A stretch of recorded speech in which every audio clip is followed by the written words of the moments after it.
안녕하세요. 지금은 2024년 7월 2일 화요일 오후 2시경입니다.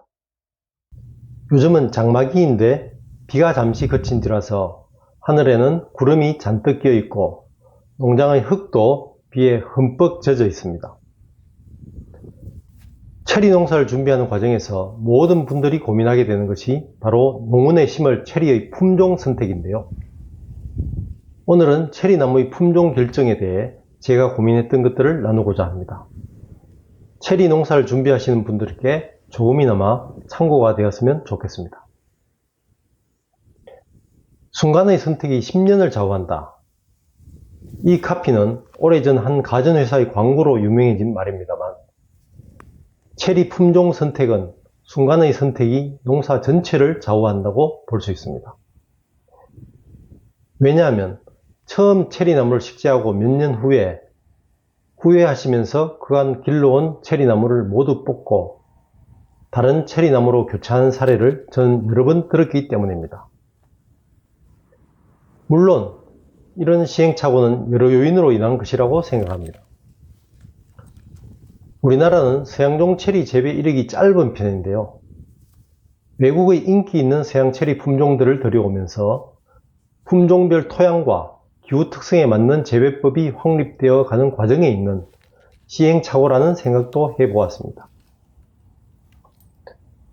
이유야 어찌됐건 이런 시행착오는 농원에는 막대한 재정적 손실, 시간적 손실을 안겨주는 것입니다.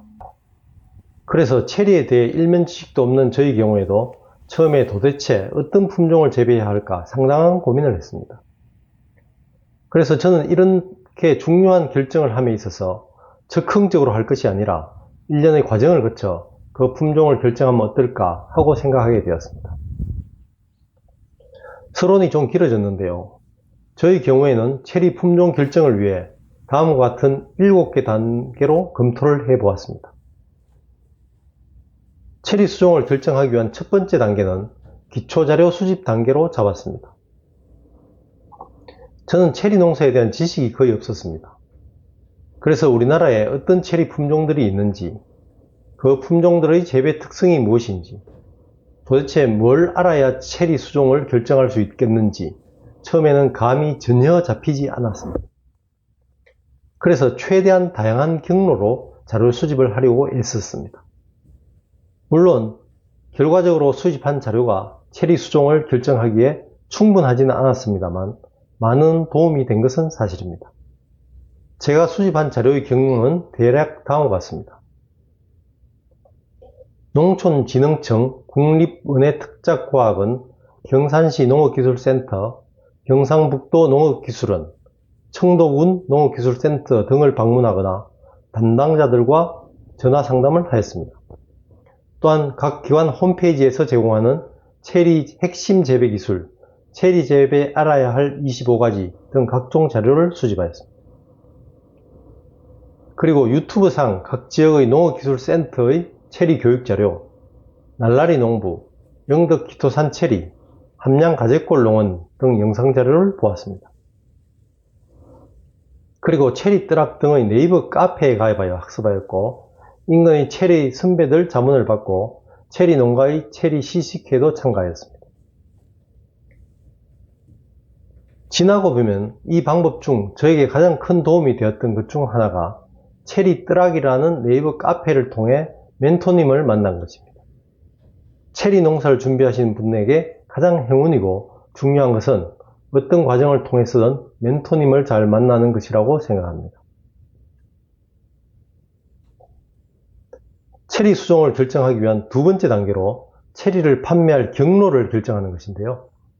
자료를 수집하다 보니 저는 수종 선택을 어떻게 하면 되는지 어렴풋이 감이 왔습니다.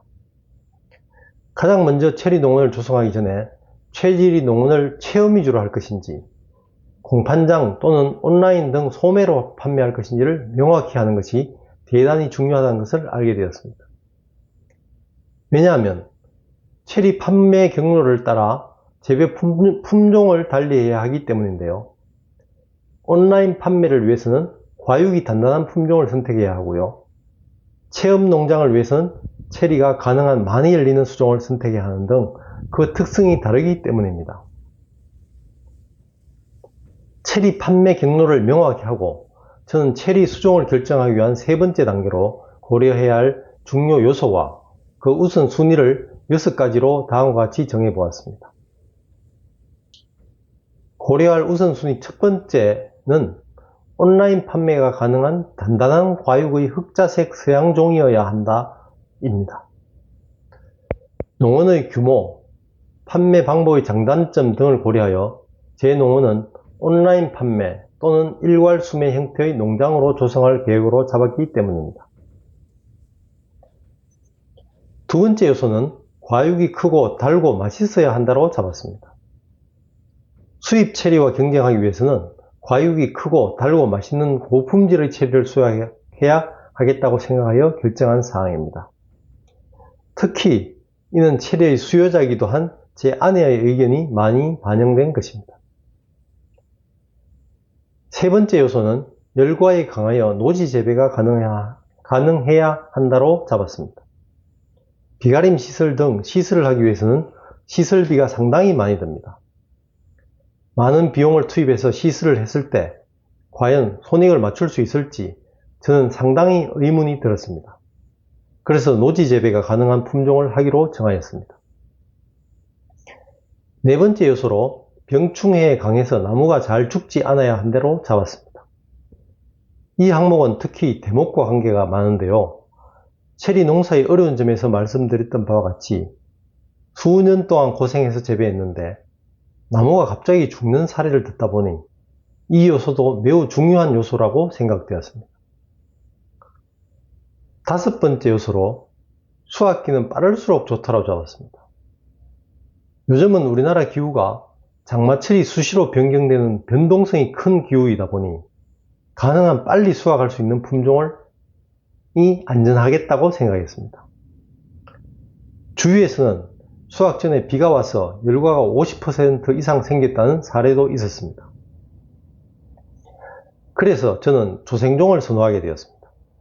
다만 수확할 시기에는 짧은 순간에 많은 노동력이 들기 때문에 품종이 너무 조생종에 집중되어 있으면 어려울 수 있겠다고 생각해서 조, 중, 만생종의 적절한 비율 배분을 해야겠다고 생각했습니다. 여섯 번째 요소로 적과 적화가 할 필요가 없는 품종이어야 한다고 정했습니다. 동양종은 말할 것도 없고 일부 서양종 중에서도 나무가 7년 이상 일정 기간이 지나면 화실이 너무 많이 열려 적과를 해야 하는 품종이 있다고 합니다. 그래서 이런 품종은 가급적 배제하고 싶었습니다. 이상과 같이 수종 선택 시 제가 중요하게 고려할 우선순위 항목 6가지를 정리해 보았는데요. 물론 이 항목을 모두 만족하는 수종은 없을 것입니다. 그렇지만 각 수종별 장단점이 있기 때문에 이런 요소들을 고려하여 품종을 결정하려고 하였습니다. 체리 수종을 결정하기 위한 네 번째 단계로 대목 선택을 위한 자료조사로 잡았는데요. 대목이란 나무의 수세를 경감시키고 조기 결실을 위해 나무 접붙이기를 하는데 그 바탕이 되는 나무를 말합니다. 이 대목에 따라 나무의 수세가 달라지고 뿌리 혹병 등 병충해 적응성도 달라집니다. 그래서 서양종 체리와 잘 맞는 요즘 인기 있는 대목을 알아보았습니다. 체리나무 대목은 그 품종과 잘 맞아야 하는데요. 제가 생각하는 흑자색 체리 몇몇 종류와 궁합이 잘 맞는 대목을 조사해보니 현재 큰 무리 없이 인기 있는 대목은 크림스5와 콜트 대목이었습니다. 크림스5의 경우 뿌리 혹병이 콜트 대목에 비해 상대적으로 적게 발생했고 외성화가 좀 더 강하여 조기 결실성이 우수한 것으로 조사하였습니다. 다만 뿌리가 두껍기 때문에 이식할 때 이식률이 낮고 접목 친화도가 낮은 것으로 파악되었습니다.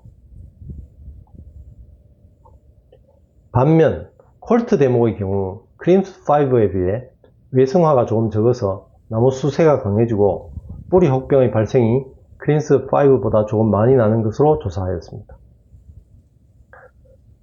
뿌리 혹병이란 체리나무를 죽게 하는 치명적인 병 중의 하나인데 뿌리암 박테리아가 원인입니다.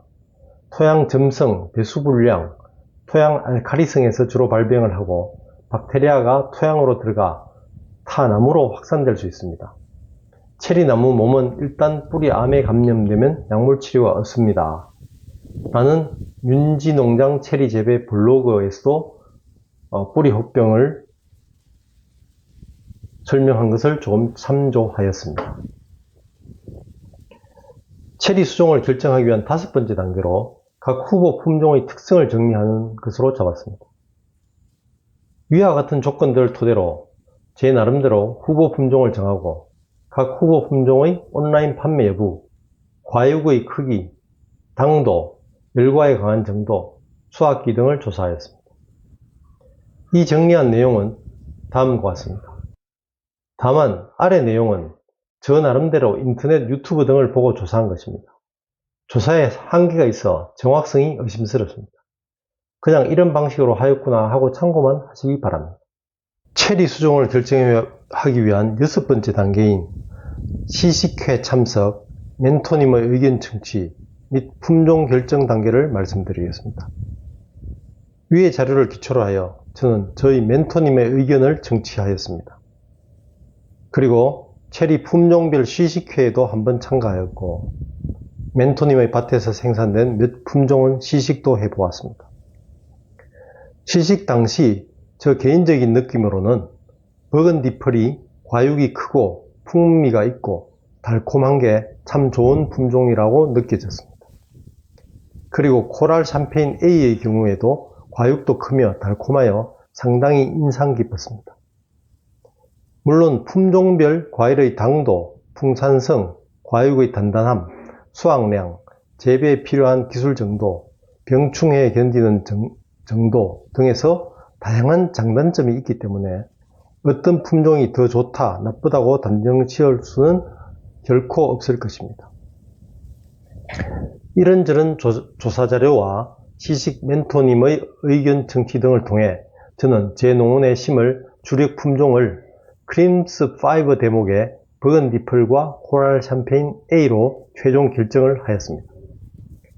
코랄 샴페인 A는 열과에 약한 품종이라서 많은 고민이 되었으나 대략 알아보니 열과를 막을 방법이 아주 없는 것은 아니었고요. 맛이 워낙 뛰어나서 좋았습니다. 제 밭은 작아서 올 가을에 약 40그루 남짓의 묘목을 심을 것 같습니다만 수분수 등을 고려해서 몇 가지 다른 품종도 함께 심을 예정입니다.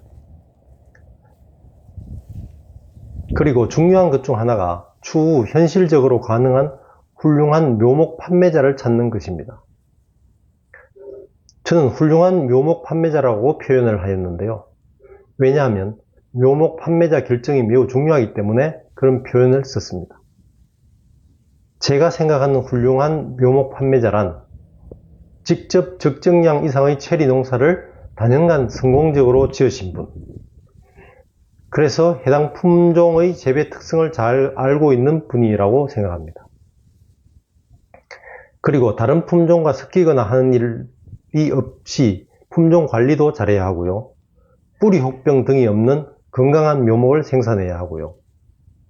묘목 구입 후 재배할 때 적절한 품종 재배 기술 자문도 받을 수 있어야 한다고 생각합니다. 이런 훌륭한 판매자를 만나시기 위해서는 주변 체리 농부님들을 통해 판매자 평을 들어보는 것도 도움이 될 것입니다. 그리고 그해 가을에 식재할 묘목은 당해 연도 봄에 판매자에 연락해서 사전 예약하는 것도 좋을 것 같습니다. 간혹 묘목이 준비되지 않아서 곤란한 경우도 있을 수 있으니까요.